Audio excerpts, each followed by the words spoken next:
दोस्तों, राधे राधे। दोस्तों, गाय को हिंदू संस्कृति में एक सबसे पवित्र माना जाता है। इसलिए गाय को गौ माता भी कहा जाता है। आज भी कई घरों में पहली रोटी गाय के लिए बनाई जाती है। गाय को प्राचीन काल से ही अधिक महत्व दिया गया है। शुरू से ही यह मान्यता चली आ रही है कि गौ माता में देवी देवताओं का वास होता है। इसलिए गाय को एक पूजनीय पशु माना जाता है। आज हम आपको अपनी इस वीडियो के ज़रिए बताएंगे कि गौ माता के किस अंग में कौन से देवी देवता का वास होता है। नमस्कार, एक बार फिर से आपका स्वागत है नेचर लवर में। मित्रों, कहा जाता है कि जिस घर में गाय को पाला जाता है वह घर हमेशा सुख शांति से भरा रहता है। शास्त्रों के अनुसार रोज़ सुबह स्नान करने के बाद गौ माता को स्पर्श करने से सभी पाप धुल जाते हैं। वेदों के अनुसार गाय को बहुत अधिक महत्व दिया गया है। वेदों के मुताबिक गाय में देवी देवताओं का वास होता है। मित्रों, पुराणों के मुताबिक गाय में के मुख में चारों वेदों का निवास होता है। गाय के दोनों सींगों में भगवान शिव जी का वास माना जाता है। वहीं गौ माता के उदर में भगवान शिव जी के बड़े बेटे कार्तिकेय जी विराजमान होते हैं। गौ माता के मस्तिष्क में ब्रह्मा जी, ललाट में रुद्र, सींगों के आगे वाले भाग में भगवान इंद्र और कानों में अश्विनी कुमार का वास होता है। गौ माता के आँखों की बात करें, उनमें सूर्य और चंद्र, दांतों में गरुड़ और जीभ में सरस्वती जी का निवास होता है।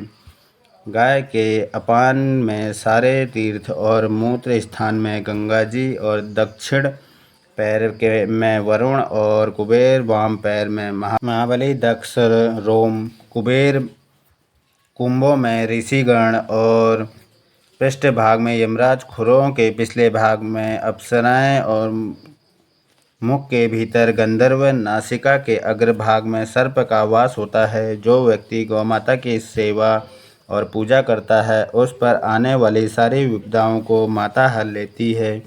गौ माता के खुरों में देवताओं का वास होता है। ऐसी मान्यता है जहाँ से गौ माता विचरण करती है उस जगह पर सांप बिच्छू नहीं आते हैं। गौ माता के गोबर में लक्ष्मी जी का वास होता है। वहीं उनके गौमूत्र में भवानी और थनों में समुद्र विराजमान होते हैं। गौ माता के दूध की बात की जाए तो उसमें स्वान तत्व पाया जाता है जो रोगों की क्षमता को कम करता है। मित्रों, गौ माता की पूंछ में पवनपुत्र हनुमान जी का वास होता है। ऐसा माना जाता है कि किसी व्यक्ति को बुरी नज़र लग जाए तो गौ माता की पूंछ से झाड़ने से नज़र उतर जाती है। इसके अलावा गाय के पैरों में लगी हुई मिट्टी का तिलक लगाने से तीर्थ स्थान का पुण्य मिलता है। मित्रों, क्या आपने कभी सोचा कि ऐसा हुआ कैसे कि गौ माता में सभी देवी देवताओं का वास हो गया? बता दें, एक बार समस्त देवी देवता ब्रह्मा जी के पास पहुँचे और बोले, हम सब देवता हमेशा अलग अलग रहते हैं, ऐसा क्यों? ब्रह्मा जी ने कहा, अगर आप सब एक साथ रहना चाहते हैं तो आप सभी का निवास गौ माता में ही हो सकता है। तभी से सभी देवी देवताओं गौ माता के अलग अलग अंगों में अपना स्थान बनाकर बैठ गए। इसलिए गौ सेवा से लौकिक और अलौकिक दोनों प्रकार के सुख प्राप्त होते हैं। ब्रह्मांड पुराण, महाभारत पुराण, साहित्य पुराण, स्कंद पुराण में गाय का विस्तृत वर्णन किया गया है, जिसमें गाय के शरीर में देवी देवताओं के निवास के बारे में भी बताया गया है।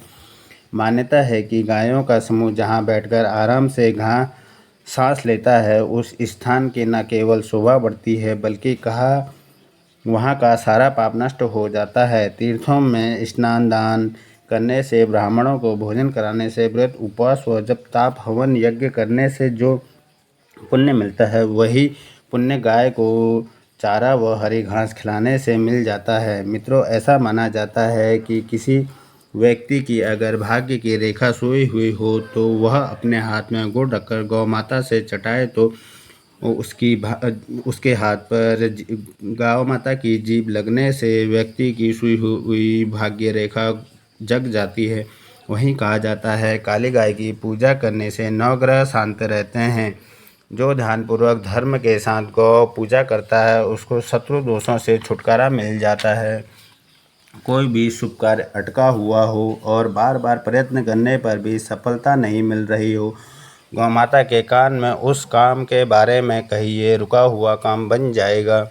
मित्रों, गाय को कभी मारना पीटना नहीं चाहिए। गाय को मारने पीटने वाले माता पिता को मारने पीटने वालों के समान पापी भागी होता है। ऐसे लोगों को घोर नरक में कई वर्षों तक कष्ट भोगना पड़ता है।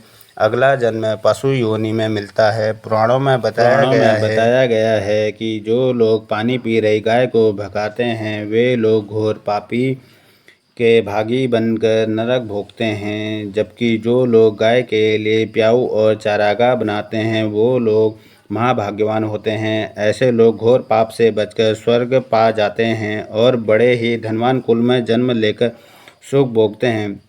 मित्रों, आज की वीडियो में आज इतना ही। अगर आप लोगों को मेरी वीडियो अच्छी लगे तो चैनल को सब्सक्राइब कर दें और फिर से मिलते हैं।